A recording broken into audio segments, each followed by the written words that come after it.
in our own strength, in our own abilities, in our own mindset, are we able to lead the way that they should go? See, these were some folks that don't just lead. The treasure lies. God judges the heart.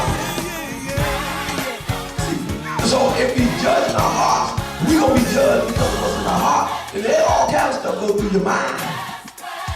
The devil takes the key, so you know anything go through your mind. Give me discernment. Allow me to discern between good and bad, a good prayer and a bad prayer, a good decision and a bad decision. Give me discernment where I can know who's with me and who's not with me. You got to know folks for you or they're against you. You know folks that tell you anything, they'll smile in your face while they're stabbing you in your back.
sanctify you.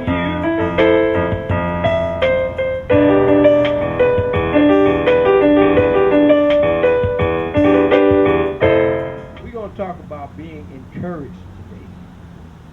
Yeah, we are. And we're coming from the book of Joshua. And this encouragement is because the Lord said, if he is for you, more than the world against you.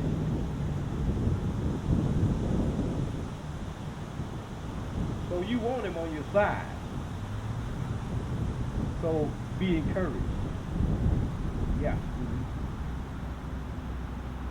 And the song we used to sing, it says, I'm encouraged. Trust in Jesus. I'm encouraged. Trust in the Lord. So, as we're sharing his word, we want you to be encouraged. Yeah. You know, when people are encouraged, they do better in life. They do better with their lives. Yeah, they do. Why? Because they are encouraged. And so that's why God told Joshua, he said, Joshua, I want you to be strong and of a good courage.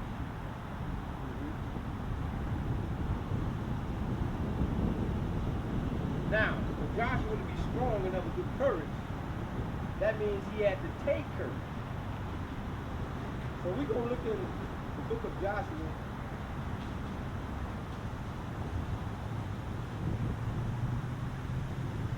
In the book of Joshua, in the first chapter. So you go Genesis, Exodus, Leviticus, Numbers, Deuteronomy, Joshua, Judges. Okay, so we're in the book of Joshua,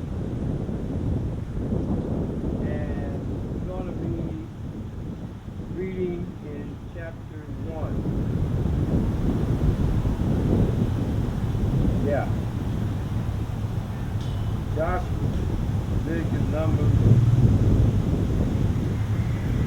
Joshua, Judges, Ruth, 1st, 2nd Samuel, 1st, 2nd Timothy, Titus, Philemon. We went from the Old Testament to the New Testament. And we're going to read from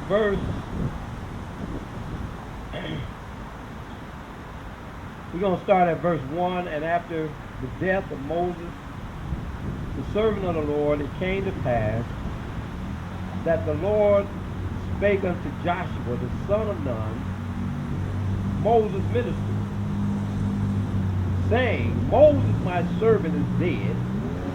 Now therefore arise, go over this Jordan. Go over this Jordan. He's talking to Joshua here. And speaking to Joshua, he said, go over this Jordan, thou and all this people, unto the land which I do give to them, even to the children of Israel. Every place that the sole of your foot shall tread upon, that have I given unto you. As I said unto Moses, from the wilderness and this Lebanon, even unto the great river, the river Euphrates, all the land of the Hittites, and unto the great sea toward the going down of the sun shall be your coast. There shall not any man be able to stand before thee all the days of thy life. As I was with Moses, so will I be with thee. I will not fail thee, nor forsake thee. Be strong. We'll say it again. Be strong. This is God talking to Joshua.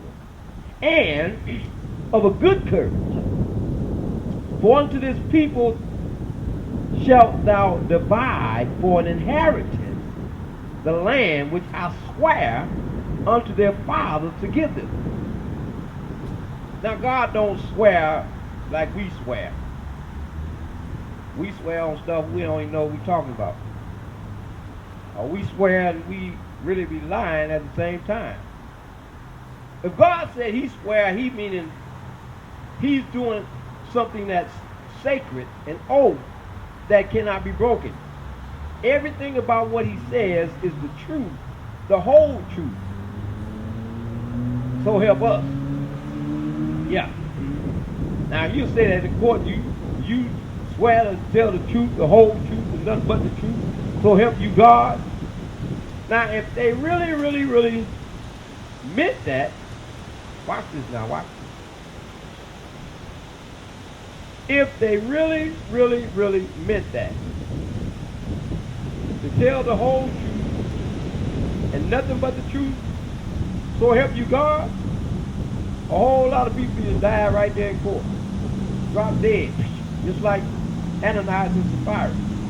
Why? Because they be lying in court. They'll swear on the Bible real quick, but lie just as fast as they can open their mouth. But God was saying that his swear was an oath of total truth. Huh? You can trust every word that God tell you. I don't care how bad it looks. I don't care who don't agree. I don't care what people do against you. I don't care if your parents, if your children, if your family, if your friends, if your neighbor, if your job, if everybody's against you and God tell you something, you stand on what God said. That's why he told Joshua, you be strong and of a good courage. Huh? Because there's going to come times in your life that people just ain't going to get with you. They ain't going to understand you. They ain't going to like you. Huh? There's some folks that ain't going to like you. As a matter of fact, they going to be hating on you. They going to want to do some harm to you. But Joshua, I want you to be strong and of a good courage. That's what he said. And he wasn't just telling them that just to be strong. He was telling them that because he was going to have to fight the fight of faith. He was going to have to fight for that land. You can't just go up there and get the land. You got giants in that land. You got folks that got some weapons that you ain't got in that land. So you're going to have to bring something they can't handle. And that's God. Man can't handle God. No matter how great, no matter what man do, man cannot handle God. And he was telling him that he was on his side. He said, be strong and have a good courage. Why? Only be thou strong and very courageous, that thou mayest observe to do according to all the law which Moses my servant commanded thee. Turn not from it to the right or hand or to the left, that thou mayest prosper whithersoever thou goest. See, God got some good things in store for his people. But there's a condition to it. The condition is we got to follow his word. See, we can't be living a life that's not pleasing to him, and then we talking about, Lord, help me get this house, help me get this car, help me get this job, help my marriage, help my children, help my parents. Lord, bring healing to my body. Lord, my mind is confused, and Lord, I don't know what's going on in the world. You got all these hurricanes and tornadoes and landslides and fires everywhere. And we got this worldwide pandemic, and we got, Lord, these children running around doing drive-by shootings and shooting children and shooting innocent people. And Father, folks is going off on their mates and on their children and taking their lives, and people taking their own lives. Lord, this world is in a mess. But he wants you and he wants us to stay on straight street. Keep doing the right thing of what you're doing. Huh? Don't turn from it to the left. In other words, don't turn back to those old people, not old in age, but old as far as old relationships that was causing you a lot of trouble. Yeah. Getting you into situations that was very bad for your health. So you see, the Bible says he was getting ready to give Joshua the land that he had promised Moses. But because Moses got the big head and got to thinking that, well, these miracles that happening, they coming through me and Aaron.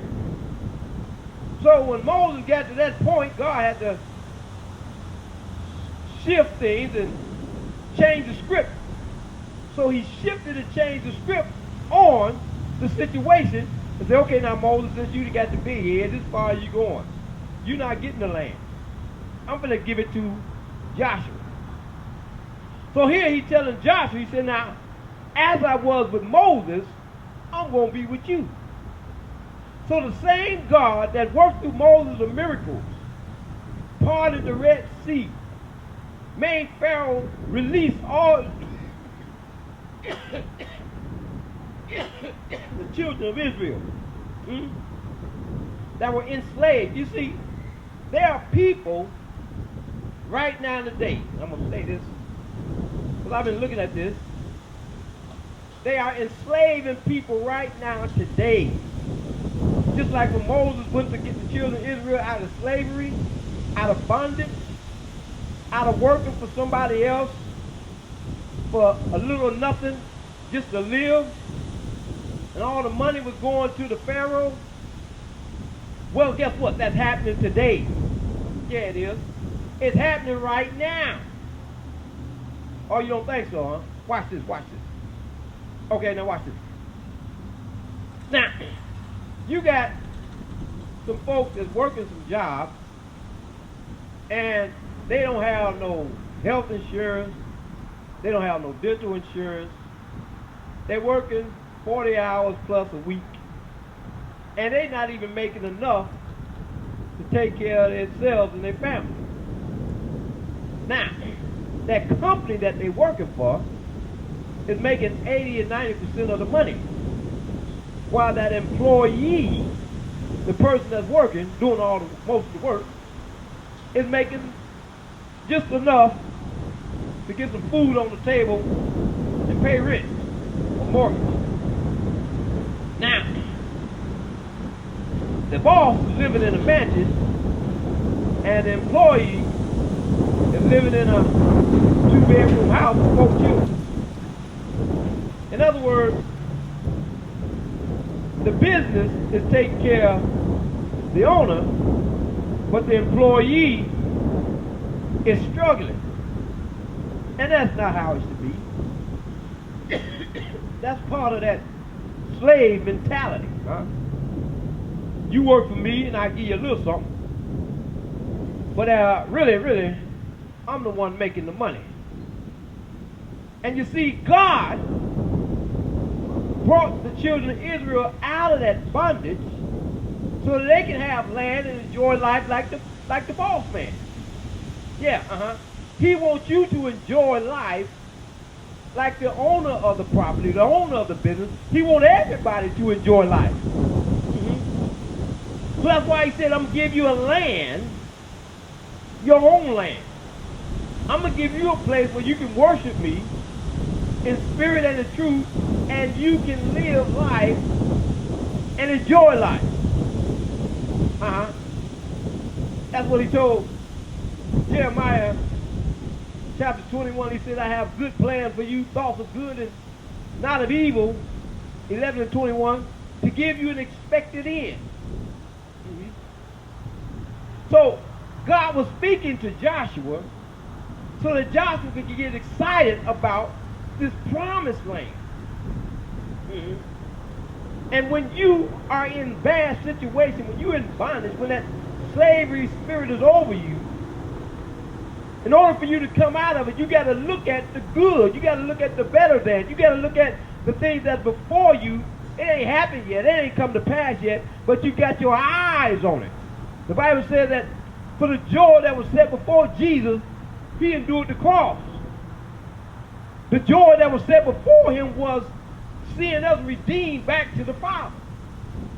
So whatever pain, whatever suffering, whatever backbiting, whatever contradictions, whatever persecution that Jesus had to suffer, He suffered that for you and I so that we can have eternal life with God.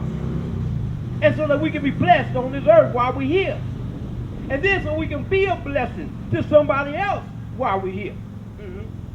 So here, we're looking at God bringing them out of bondage, bringing them out of slavery. You know, there's time when you're working so hard on the job and you be like, man, I'm sweating like a Hebrew slave. And you're getting paid like one too. But that ain't as bad as when we move on and find not only around the world, but we find here in our nation, we find here in our continent, we find here in the world young people being enslaved. Yeah, they are. You got folks that's coming over here from different countries, and folks know that they ain't got no place to live. They know they need some food. They know they need a roof over their head. So they have them doing all kinds of work and pay them pennies. Or they will take the jobs, the companies now, take the jobs from the United States overseas and pay them folks. Don't give them no livable wages. Don't give them no insurance, no health insurance, no life insurance, no dental insurance. And they have them work and pay them pennies. So those companies make millions and billions of dollars off the backs of those people that they paying pennies to.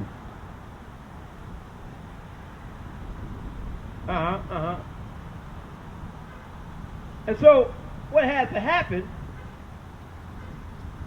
is there has to be a breakthrough. And that breakthrough comes when we stay in the Word of God. That's why he told me, said, be thou strong, very courageous, that thou mayest observe to do all that's written in the law. Now, when we look at law here, you know, first thing comes to a person's mind is, oh, I got to obey the law. That ain't what he's saying. No. I'm going to tell you what he's saying. He's saying, I want to love at work in you. See, L-A-W. Law being love at work.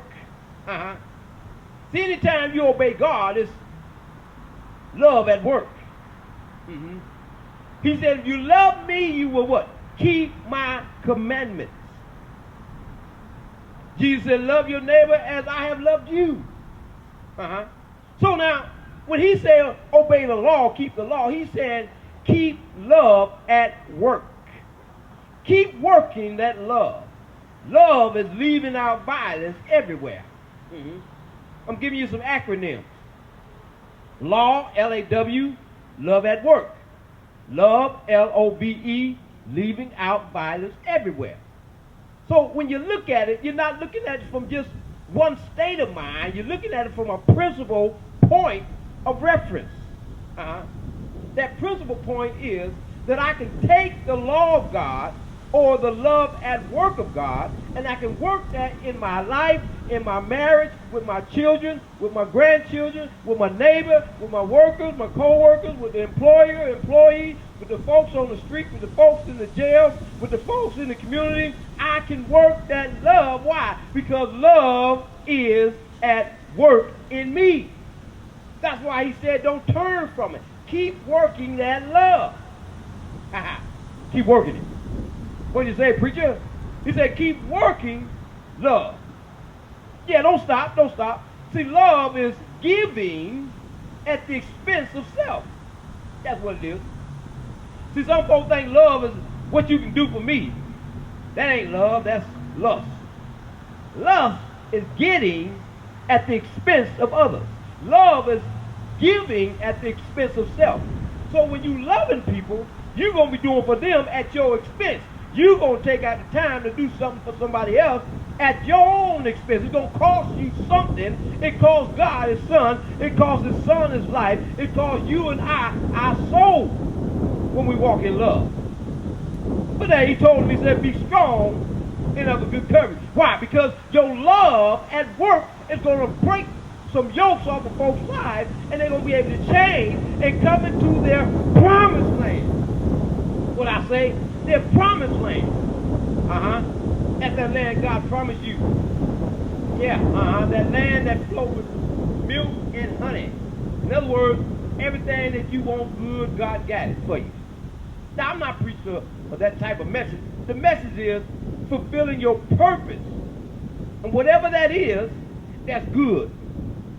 Whatever that is, that's a land that flows with milk and honey. Milk being going to strengthen you, honey meaning going to make it sweet for you. Now you say, preacher, I've been in this thing a long time, and I kind of beg to differ with you. But see, you don't understand. When God talk about good and sweet, that's why he told Joshua to be strong. Because when you're strong, he said the strong bear the infirmities of the weak. When he told him to be strong, the devil will come, the Bible says, like a roaring lion, looking, seeking whom he may devour. And if he can devour you, he will. Why? Because you're not strong. That's why God told Joshua, he said, be strong. You can't be weak in these days. You can't fall for anything and everybody.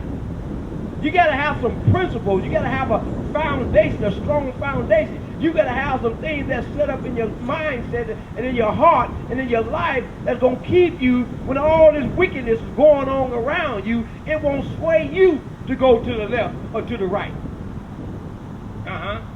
You got wickedness everywhere. Yeah, you do. You got it in the preacher. Come on here, somebody. You got wicked folks, wicked preachers, apostles, prophets, evangelists, pastors, teachers. Yeah, You got wicked church members. Believe that. They may come to church today, but they cussing and fussing and fighting tomorrow. Wicked folk. So we can't just say the wicked people are out there in the streets. No, they're in the house of God too. But that's why we got to root out. We got to pull down. We got to uproot. See, the word of God come to correct us, to get us out of that place of wickedness and get that wickedness out of us and out of our hearts so that we can be those righteous ones that God can use in this day and hour, where he said, in the last days, it will be perilous times, love of many will wax cold. What did he say? He said, the love of many will wax cold. What you saying, preacher? I'm saying that things that folks are doing today, you couldn't even imagine years ago. Story back here a month ago, not too far from here where I'm at. In broad daylight, find a lady head on the sidewalk. Some boyfriend that got mad and jealous and couldn't have her no more. Said, well, I can't have you, can't nobody have you, and took a machete and cut the woman's head off. This is in broad daylight here in today's time. He had a mother that said she didn't want her children no more. So she gonna take the children's lives. He had a father that he gonna commit suicide. But what he did was he grabbed his 1-year-old and 2-year-old in his arms and jumped off a ledge, a highway, and plunged to his death. But guess what? God didn't let them babies die. Both them babies got hung up in a tree, and both of them lived with minor bruises while he fell to his death. See, that was them angels catching them babies. But we're still living in a time of wickedness, where the love of many has waxed cold. Yeah, it has. Right now today we're doing rallies. We call them a Too Young to Die. I Got a Destiny rally. And what we're saying is that you too young to die when you got purpose. And because of that purpose, you got to protect that purpose. Parents, you got to protect your children. Now you may say, well, I can't be around them all day and night. But you can cover them in the blood of Jesus day and night. You can pray the angels be camped round about them like them babies that fell off from that cliff with that dad. Them angels caught them babies. There was another situation. This was in broad daylight. Young person having a confrontation with another young person. And the young person got two little children with him right beside him. And in broad daylight, he's shooting at this young person and shot him, I think about 2 or 3 times, with the young children right next to him. And the man was moving around, and the person that was shooting was moving around. Not now one of them bullets hit them children. The angels would camp around about them. Huh? But in our I'm Too Young to Die rallies, these are families that the Lord allowed those children to get hit. And there's over $100,000 reward for the one that catches the one that shot these 3 children. Anaya Allen, which was 6 years old, in Minneapolis. Davion Garrett, 10-year-old, and Trinity Smith, who's 9 years old. Now, they got over $100,000 reward for the one that can lead the police to the perpetrator. Now, that's okay, but there should be a lot more. And I ain't talking about money. I'm talking about a lot more emphasis from the community for those families. But then you had Kamarion, 3 years old. You got LaDon Bean, who was shot last week by another young person. And all of these things is happening, and that's just in Minneapolis. I ain't got to all the other cities. In Chicago, 45 people shot over the Labor Day weekend. And some children. Because what? The love of many has what? Waxed cold. Yeah. So he was telling Joshua, in this day and time, you got to be strong. You got to be of a good courage. If you look at all that and just say, oh, Lord, the world is just gone bad, period. End of discussion. No, there is hope for the world. Now, when I say for the world, I mean the world of those that won't change and want to be changed. Everybody ain't going to be saved. We know that. But there are those that God will save. Like he saved them 2 babies. Like he saved them 2 children from that shooting. There are those that he will save. So we got to get out here and be like he told Joshua. Be strong and of a good courage. Don't turn to the left. Don't turn to the right. Keep your eyes on the prize of Jesus Christ. And keep sharing his love. Because love is leaving out violence everywhere. He said, thou shalt meditate. Don't let this word depart out your mouth, but meditate therein day and night, that thou mayest observe to do according to all that is written therein, and for then thou shalt make thy way prosperous, and then thou shalt have good success. We're talking about success for the kingdom. We're talking about success for the harvest. We're talking about success for the remnant. We're talking about success for those that will come. Jesus said, I ain't praying for everybody. I'm praying for those that will come, that will hear, that will believe on me because of the word that you preach, disciples. I'm praying for them. So Jesus prayed for those of you that will come. We know everybody ain't going to come. And there's many that didn't come, and they wish they had came. But here, what love has waxed cold, God has those that will love. So when you meditate on the word day and night, you be like that tree planted by rivers of water.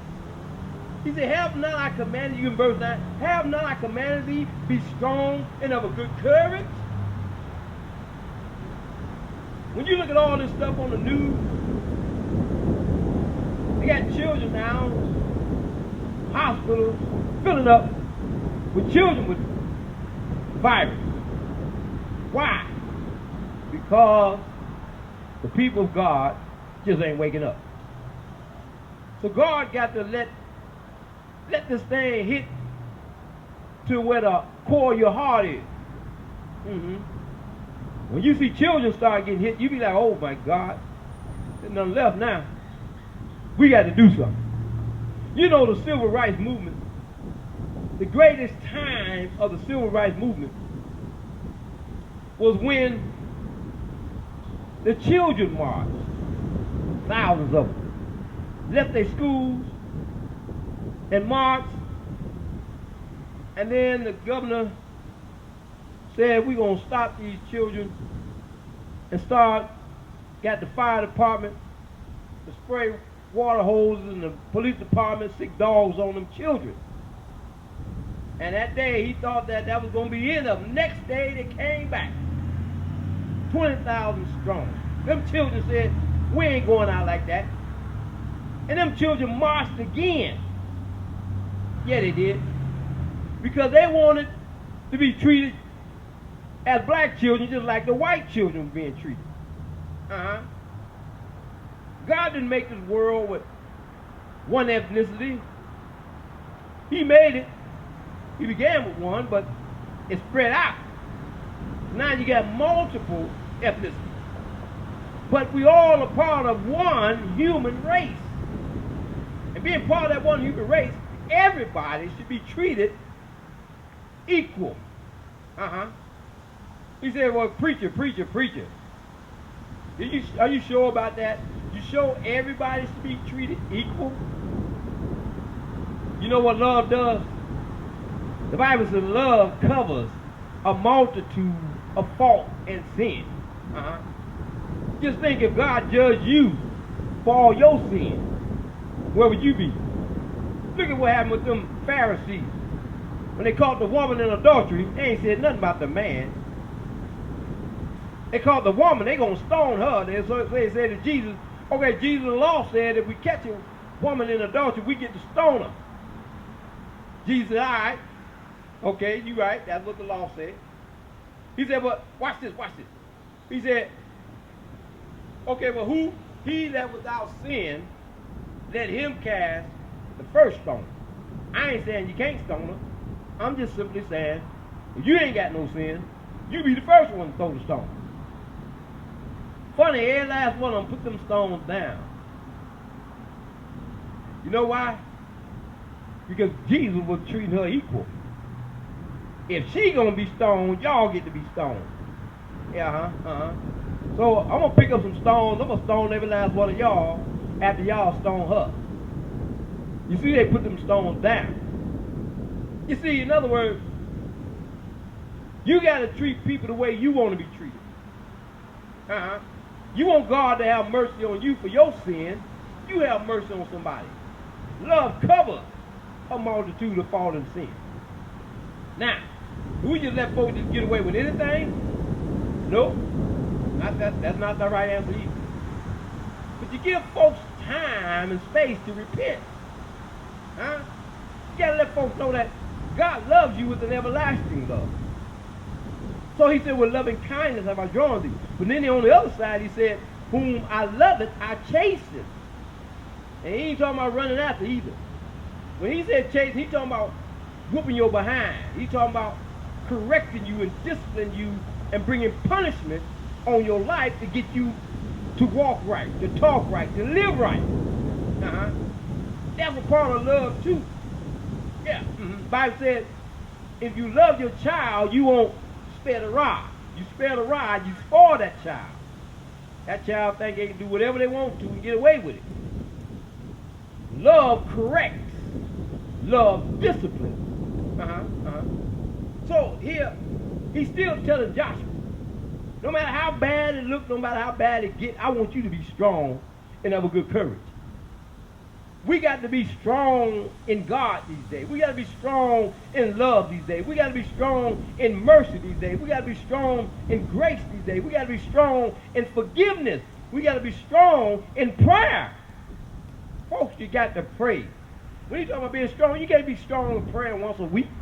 5 minutes, that ain't going to make you strong. Jesus said, can't you pray with me 1 hour? You can go to any church, anywhere. I guarantee you 99% of them folks won't pray an hour a week. They work 8 hours a day, won't pray an hour in a week. I guarantee you that. The smallest meeting in the church is the prayer meeting. Yeah, it is. You say prayer, they say, I got something else I got to do. You say it's time to pray, you say, yeah, pray for me. You say, come on, y'all, let's pray. You say, yeah, okay, I'll be back. You say the prayer meeting is at 7 o'clock. They say, well, I got work till 6:55. And then I got to go home. I got to change. I got to feed my children. And then I got to get some gas. And then I might make it. You know what? Jesus said, if you don't watch and pray, you're going to fall into temptation. In other words, the devil going to take you and whoop you because you can't stand against him because you didn't pray. So in this day and hour, he said, we got to pray more than we prayed before. Why? Because the devil knows he got a short time, and in that short time, he's doing all the wicked things he can do to get as many folks he can. God said that he had to shorten the days for the very elect's sake. What you saying, preacher? I'm saying time is going by faster than it ever has. Why? Not because your clock or your watch is not right. It's because folks are doing so much wickedness that if God don't shorten the days, he said no flesh will be saved. In other words, nobody gonna make it. If you ain't died with the heaven already, then you, the way the world is going, it's getting wickeder by the moment. But there's still a but in it. He said, where sin abounds, grace does more abound. The more sin, the more grace. So in this space and time, Father's giving out grace for us to be able to get it right. Getting right standing with him, help somebody else out of their bondage, out of their sin, and then we can go on and be in glory. Get up, get up, get up. This is our worldwide Love Your Neighbor prayer campaign. So won't you join us and do the same? We pray for our families, students and schools and on the bus, that God's will be done in them and in us. Come on, come on, come on, come on, come on, come on, come on, come on, come on. Yo, I got a destiny to love your neighbor like you wanna be. Come on, Love is leaving out violence everywhere. So love your neighbor like you really care. I got a destiny to be God-style. All my homies are trying to ride in city car, trying to be cool and get in the game. Being down with the thugs and doing the wrong thing. But for me, you see, I got my eyes on the goal. Cause when they tell the story, it will be told. I'm on the honor roll, coming through the door with a full scholarship. Now don't you know, I'm the best for